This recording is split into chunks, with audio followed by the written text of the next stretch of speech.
What's up guys, and welcome back to another episode of the RTG career mode. This is episode number 15. We're starting to do some stuff on the back of deadline day where we made two new signings, two new defenders coming in, both right backs, Sacco from Vitoria Guimarães, and of course the young Spanish youth international from Real Valladolid, Fresneda. I think Fresneda, to me, could probably play RCB at 6 foot. So yeah, Sacco could also play RCB. So right now, I think one of those two is probably going to go into our back three. But you see our fixture list for September and our first batch of scouting from Egypt, Algeria, and also Spain as well. Well, heading into the new month of September, so far with no points on the board, 10 goals conceded. After I negotiated a loan deal here for Gutierrez to go to Switzerland and join Young Boys, I decided to change my formation, and I tend to try and stick with the formation that I start with the club that I join, but it's safe to say I just can't use three at the back. Last year, despite winning the title in the Segunda Division, I mean, we still had one of the worst defensive records in the top 10, and this year, 10 goals conceded in our first 3 games.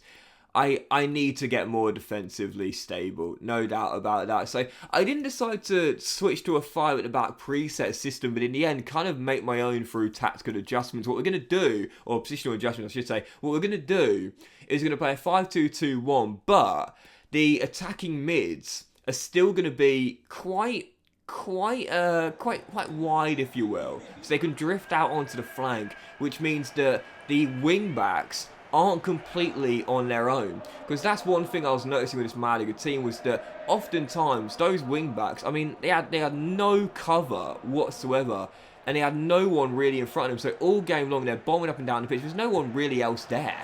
There's no one else on that flank. So if there's an overload on the flank, there's no one to help them out. So what I'm going to do instead is play with Villalba, as things stand right now, and also Flores as LAMs and RAMs, and El Karawani and now Sacco, who we just signed, as wing-backs and not wide midfielders instead. So there's a little bit more cover on the flanks, and also because they're a little bit further down as well, they can also help out on defence. That's Sacco and also El Karawani, the wing-backs in this team, instead of the LM and RM being so far up the pitch like they were previously, that the back three were basically left all alone to deal with the quality that La Liga possesses. That's asking for trouble. So yeah, changing the system a little bit, and we're going to go to a 5-2-2-1. See how we get on with, again, Villalba and Flores, or whoever else playing LAM and RAM. So a little bit wider to help with the wing backs, and also the wing backs now being official wing backs and coming down a little bit to help with the back three as well.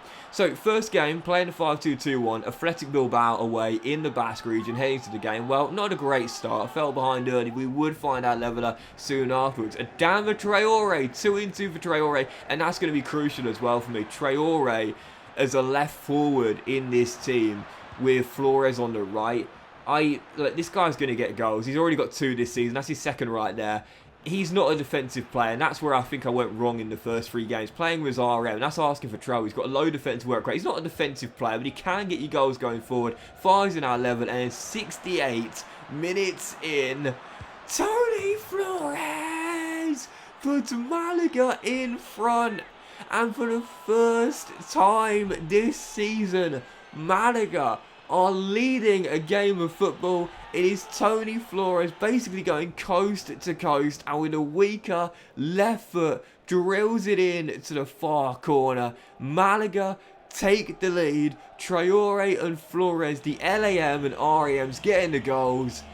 And come to a full-time whistle, a pocket in the corner here at Bilbao erupts, because Malaga have won and got their first win in La Liga, and I'm absolutely buzzing with, mate. Absolutely buzzing with that. Toni Flores and Traore with the goals, and it's safe to say we were much better defensively in that game. And, you know, I wanted to stay playing the 3 at the back. I really wanted to stay playing 3 at the back and trying to get to grips with it, but I played a whole season with it last year. And listen, I know it's very early doors. We're now only 4 games in, but after losing our first 3 games, no points and 10 goals conceded, I'm sorry, but I had to do something. I had to do something. So, yeah, I think that dropping those wide midfielders down to wing backs is the right thing to do. So yeah, El Karawani coming down to his more natural left wing back role, and Sacco, who we just converted to right wing back now, I think that's the right thing to do there. I really, really do. So, Malaga get their first win, and it comes away against Bilbao. But following game, heading into this one, back in the Estadio La Rosaleda, looking for our first home points here. Getafe in Andalusia. Well, worst possible start. Fell behind early once again, but after Nacho Fernandez went close to scoring his first goal in a Malaga shirt.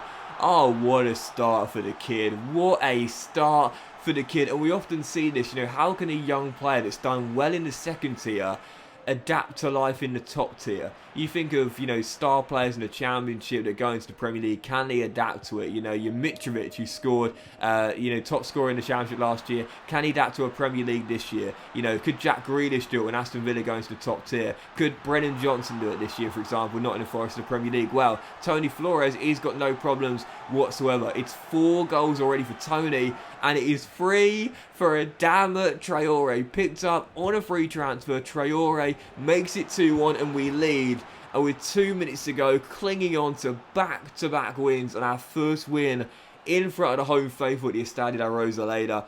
So unlucky here. Getafe whip a corner into the middle. It's headed off the line, but Munir turns home from close range to fire in the leveller. Yep, so unlucky there with Nunez on the floor. The ball cleared off the line. Munir slots home to the open goal and makes it 2-2. Yep, final score at the Estadio La Rosaleda, 2-2. So close to coming back to win 2-1 for the second game in a row. Unfortunately, in the end, it does finish with a 2-2 draw. But I'll take it. Getafe, decent team. I'll take it. It's not a terrible result there. I'll have that. Very, very close to picking up the win. I guess I'll be satisfied enough with our first point at the Estadio La Rosaleda, if not a win. Minutes away from our first win. But following game, Wednesday night, Estadio La Rosaleda.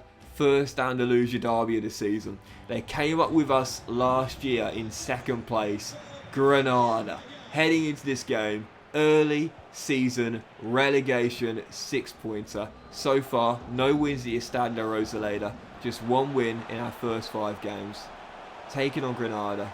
Heading into the game. Oh, it's about time. 25 minutes in. Last year's top scorer in the second division. What took you so long, Loren? Yep, finally gets his first goal in La Liga. Loren Zuniga gives us the opener and his first of the season as we had the lead. And I was thinking, right, we haven't had a clean sheet so far this season. We've been really poor defensively. Can we do it this time and get our first win at home? Well, 46 minutes into the game, Falai Sacco, who we just signed, wins the ball back right deep in Granada's territory from a poor throw.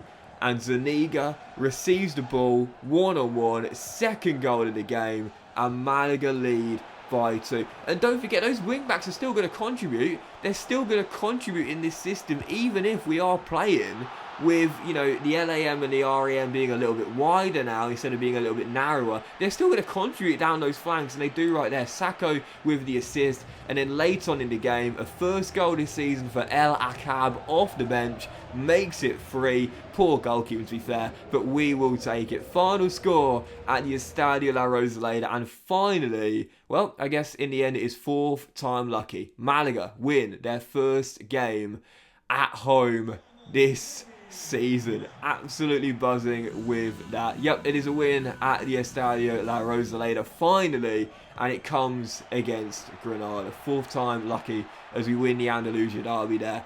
And it's 7 points from 9. I was thinking, okay, alright, I had a really poor start to the season, but now we're starting to defend better. We've plugged a lot of gaps. That's our first clean sheet there. We're looking a lot more secure, and we're still getting the goals as well. Now can we build on this? 7 points from 9. Now can we build on this? Well, following game, Girona away.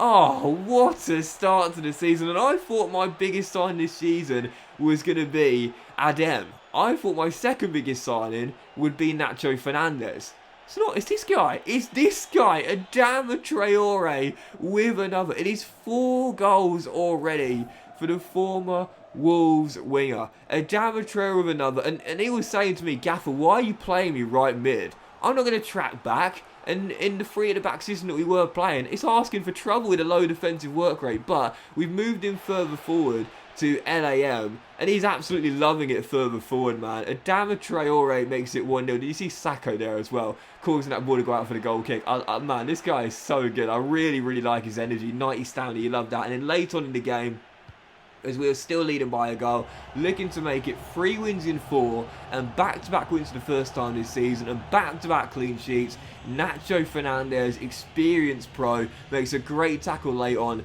to snuff out the Girona attack, and that is how the game would finish. Final score, Girona 0, Malaga 1, whilst we got dominated in possession. Much better defensively, much better defensively. Back-to-back clean sheets, much more secure in our back 5 and not our back 3. And whilst I didn't really want to change formation, I felt I had to after a tough start, and it's been a fantastic decision. 10 points from 12, 3 wins in 4, back-to-back wins, back-to-back clean sheets, and Malaga finally off the mark, out of the bottom 3, and into a more comfortable place. That is what we needed. But that will end this episode of the RTG Career, guys. Big thanks for watching. Hope you have enjoyed it. If you have, then please do drop a like. Much love to you all. Have a fantastic day. And I'll see you for next episode of the RTG Career Mode. Hoping to keep our good form going very soon.